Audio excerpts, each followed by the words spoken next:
Boa noite, este é o programa Contraponto aqui no seu canal 15 da NET. Eu sou Freitas Júnior e, em razão do Alfredo Marques estar viajando, vou entrevistar agora Jorge Brandão, fisioterapeuta. Boa noite, Jorge, é um prazer recebê-lo aqui no Contraponto. E como o assinante já deve ter percebido, nas últimas 3 semanas eu tive uma torção no tornozelo e daqui. O mago, né, que conseguiu me recuperar e me fez voltar a jogar. Tudo bem, Jorge? Tudo tranquilo? Boa noite, Freitas Júnior. É uma satisfação estar aqui no programa com você, no Contraponto. Não tem nada de mago, mas sim de ciência, né? A fisioterapia hoje, ela cresceu bastante, ela tem uma condição técnica e científica muito grande para estar recuperando as pessoas o mais rápido possível. É como eu disse também, Jorge, você... falei aqui no programa, né? Fico brincando sempre no Contraponto, não estava sem jogar futebol. E você é lá da Fisiovida. Eu queria que você falasse aqui bastante o que é a Fisiovida. Eu conheço uma clínica, uma das clínicas mais... com um dos melhores profissionais aqui do nosso estado e também mais bem equipada. Bom, fico feliz com os elogios, agradeço muito. É porque eu conferi em loco lá. E ainda mais feliz pela sua recuperação rápida. De qualquer forma, Freitas Júnior, a Fisiovida ela surgiu de um sonho que já vai completar 12 anos. Então, esse ano a Fisiovida completa 12 anos. Ela trabalha na área de traumatortopedia e neurologia, com as especialidades de osteopatia, RPG, Pilates, Girotonic, e temos todo esse conjunto de novas técnicas, de novas tecnologias para oferecer à sociedade de Fortaleza a melhor condição em fisioterapia.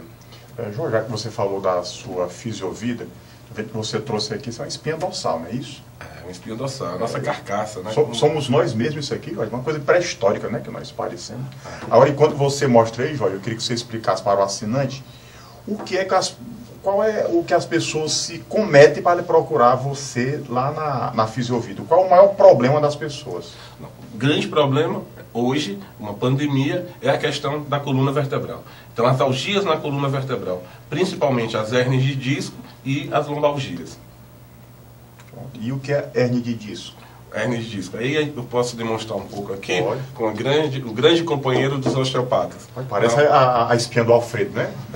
Desse jeito. Bom, a expulsão do disco intervertebral.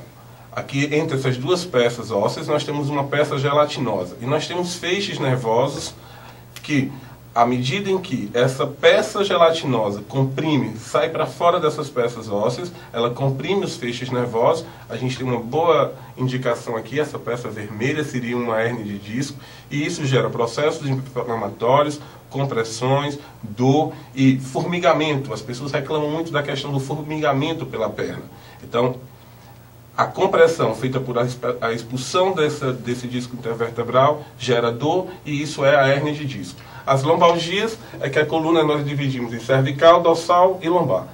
Todas as patologias, dores, processo inflamatório na área lombar, lombalgia. Dorsalgia e cervicalgia. Os mais frequentes são as lombalgias e as hérnias discais. Ora, Jorge, por que todo mundo que tem problema de hérnia de disco diz que é uma das dores mais fortes que o ser humano pode sentir? Por conta dessa compressão. Conheço gente que nem com remédio a dor consegue ir embora. A recuperação de uma pessoa com a hérnia de disco gera em torno de 3, 4 meses. Existem vários protocolos. A gente tem que falar em cima de protocolos de tratamento, que são, primeiro, as analgesias e os processos anti-inflamatórios. Em segundo, as liberações miofaciais, porque quando alguém sente a dor naquela região, a musculatura é recrutada para a defesa. E quando se recruta, o próprio organismo recruta essa musculatura, aumenta essa compressão. A gente precisa fazer toda uma liberação. E hoje a fisioterapia, Freitas Júnior, ela tem um novo modelo de trabalho. Antigamente, quando alguém tinha uma hérnia de disco, uma lesão de alguma estrutura, como tornozelo, ombro, era tratado aquela área. Hoje não. Nós consideramos a fisioterapia numa condição global. Então nós trabalhamos todo o conjunto de cadeias musculares anteriores e posteriores. O que é isso? Isso são os músculos posteriores e os músculos anteriores. Então uma pessoa que tem uma entorse, por exemplo, que foi o seu caso, jogando futebol, ela não pode ser tratada só o tornozelo. Ela precisa ser tratada toda essa cadeia muscular, o alongamento posterior, a coluna vertebral, para que possa dar uma melhor dinâmica e uma melhor harmonia entre essas estruturas. Quer dizer, tudo é questão postural, né? Desde menino na escola a gente já fica professor dizendo, menino senta direito, né? Fica aquele, quer dizer, essa postura inadequada na infância, ela estoura mesmo adolescência, e principalmente nos 40 anos. Isso, e principalmente nos dias de hoje, porque os nossos jovens, nossos adolescentes, nossas crianças, eles passam uma quantidade de horas muito grande sentados diante de um computador, sem uma prática esportiva adequada. A própria questão da segurança, do medo, os pais preferem que os filhos fiquem dentro de casa, a alimentação, que não é uma alimentação muitas vezes saudável, com sanduíches, fast food. Então tudo isso faz com que essas crianças tenham uma musculatura fraca, uma musculatura hipotônica e geram problemas sérios da coluna. Uma coisa que eu vejo, Jorge, diz que todo mundo deveria fazer alongamento, né? Aí tem muito fisioterapeuta que fala, você nunca viu um gato com dor, né? Porque o gato está sempre se alongando, se puxando. É importante mesmo o alongamento? E não há nada mais bonito do que o despertar de um gato, né? Que ele se alonga bastante e nós, no dia a dia, sobre as tensões, sobre os estresses, as más posturas e novos hábitos, nós nos retraímos, nos fechamos, bem diferente do gato. Mas eu gostaria de levantar uma questão, que é a questão políticas públicas para as questões posturais. Seria importantíssimo que nossos governos municipais, estaduais, o governo federal, lançassem um programa junto ao Ministério da Saúde, às secretarias de saúde, que desde cedo na escola as crianças pudessem ter uma reeducação postural, ela pudesse ter informações para que ela pudesse, em si, no seu dia a dia, no seu desenvolvimento, tratar bem da sua própria coluna, o que infelizmente não existe. Ora, João, mas você chega principalmente nas escolas aqui de Fortaleza, que é que eu levo pela manhã no Aritsá, já fui muitas vezes numa tarde, aquelas crianças de 6, 7 anos, levando uma mochila que praticamente é o peso delas. Aí eu pergunto, mas por que Tuti tem que levar isso tudo? É porque são livros do dia, né? Acho que para poder facilitar para os alunos, se tivesse dividido, quer dizer, por semestre, né? O livro ficava mais fino e diminuir o peso. Aí tá lá os meninos descendo dos carros, puxando, parece que estão andando no aeroporto, né? Aquelas malas com aquelas rodinhas. As malas da rodinha já ajudaram bastante, né? Porque tiraram essa sobrecarga da coluna. Nós contraindicamos essas mochilas pesadas. O certo é levar o material do dia ou ter um escaninho, algum local na escola que possa ser guardado esse material. E não a criança colocar todo um peso na coluna do qual é inadequado. Além disso, a tempo que a criança passa sentada na escola, às vezes as cadeiras não são ergonomicamente corretas para isso, e nós ainda temos a questão do computador, né? A grande quantidade de horas no computador. Então, tudo isso facilita lesões na coluna vertebral hoje, desde cedo. Eu recebi essa semana um jovem de 14 anos com 3 hérnias de disco lombar. Quer dizer, isso vai ser uma grande frequência. Nós já estávamos esperando por isso, por conta dessa falta de políticas públicas que tratem da coluna vertebral. Você falou, Jorge, na questão do hérnia de disco, que você vê muitas pessoas, ela é ligada diretamente ao peso da pessoa ou não? Não está diretamente ligado ao peso. Óbvio, as pessoas obesas, elas vão ter uma sobrecarga maior e também não significa dizer que tem boa musculatura. Mas uma pessoa magra também, que tenha pouca musculatura e pouco alongamento, encurtamento dessa musculatura, ela também tem a mesma facilidade de lesionar a coluna, de ter hérnia de disco ou ter algias da coluna, seja em que segmento da coluna ela esteja predisposta a ter essa lesão. Jorge, quais são as outras lesões articulares? Uma vez a entrevista que tem uns 2 anos atrás, teve um traumatologista que ele disse que a articulação mais complexa é a do ombro, né? Que é a única que faz os 360 graus. Quais são as outras lesões? As lesões frequentes, elas são causadas pela prática esportiva, muitas vezes sem um bom trabalho físico, para estar nessa prática esportiva. A pessoa está numa vida sedentária e resolve jogar tênis, ou ir para o futebol, enfim. Então isso tudo gera lesões articulares, desgastes das cartilagens. Então, o que é mais complexo ou menos complexo nos dias atuais, que nós observamos na clínica, é ter uma condição, ter um preparo físico, ser bem orientado por um educador físico, ser bem orientado antes da prática dos exercícios. E um bom alongamento, tanto antes dessa prática, durante a prática e pós o término dessa prática de exercício. Isso é um caminho para se prevenir, para não ter lesões dessas articulações. Mas existem outros fatores, Freitas Júnior, como o uso do salto alto, que causa geralmente nas mulheres problemas de tornozelo, as mochilas, como nós falamos. Porque ela não sabe andar mesmo. Não, por conta de entorses bem mais frequentes e porque quando se está no salto alto, a distribuição do peso corporal ela não é dividida entre a frente do pé e a parte posterior, que a gente chama de antepé e o calcâneo.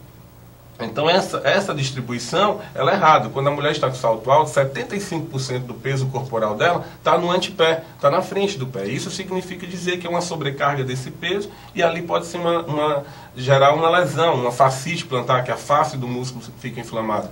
Assim como as sandálias totalmente retas. Por quê? Porque a distribuição também está incorreta. O certo é utilizarmos 4, 5 centímetros de distribuição de peso para que essa pessoa possa distribuir 50% da musculatura do peso corporal na frente do pé, 50% no retropé. E sempre chega mulher lá que levou queda, caiu do salto mesmo?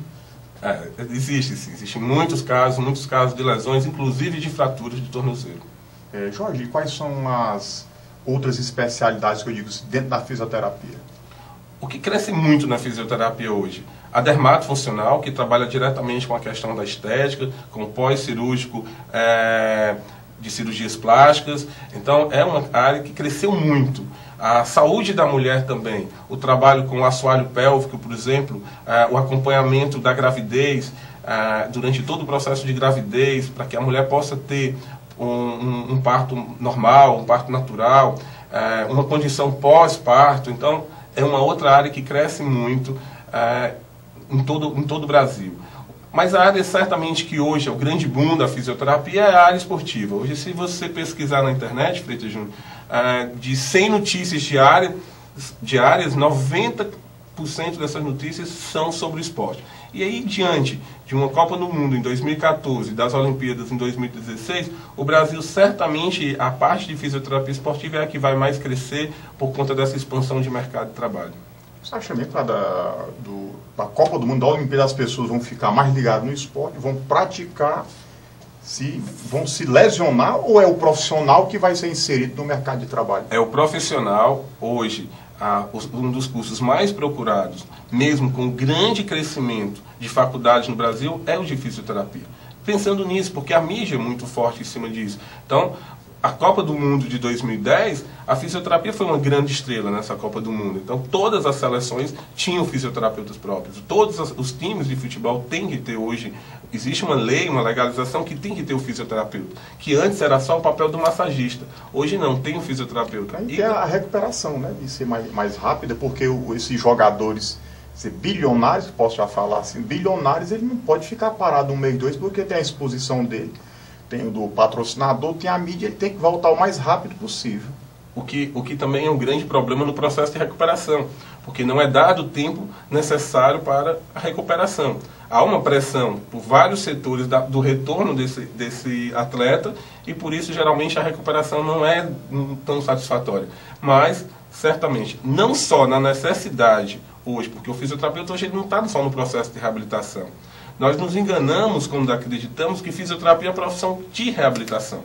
Fisioterapia é uma profissão da área de saúde que trabalha a prevenção, trabalha a cura e trabalha a reabilitação. Então, se nós falamos há pouco de políticas públicas para as questões posturais, isso é um papel do fisioterapeuta na área de prevenção. Falando no esporte, o fisioterapeuta hoje tem conhecimento suficiente nessa área para desenvolver programas de prevenção às lesões dos atletas. Você falando desse programa de prevenção, Jorge, hoje, acho que dos 10 anos para cá, teve a febre aqui do Pilates. Não foi isso? Aí, um pouquinho antes, RPG. O que vem ser o Pilates e o RPG como coadjuvante na fisioterapia? O Pilates. A grande febre do Pilates é a questão do modismo mesmo, né? A questão do próprio mercado. Então, se tem eles chamam de estúdio de Pilates, um estúdio bem sucedido, então vai surgindo, e infelizmente nós temos o professor Felipe Suchak, que é o criador do método de RPG no Brasil, que trouxe para o Brasil o método de RPG, ele fala que nós somos o país da pirataria. Até nas formações científicas, a pirataria predomina. Por quê? Porque surge uma técnica, uma nova técnica, e daí aqueles alunos que fizeram aquela técnica começam a desenvolver novas técnicas e vão surgindo várias novas técnicas com a mesma finalidade. e muitas vezes não uma preparação satisfatória, uma carga horária, uma exigência. Então assim ocorreu com o Pilates. O Pilates, ele trabalha a musculatura dinâmica, ele trabalha a musculatura do nosso dia a dia, a musculatura que nós necessitamos na nossa marcha, dos nossos movimentos. O RPG, ele trabalha absolutamente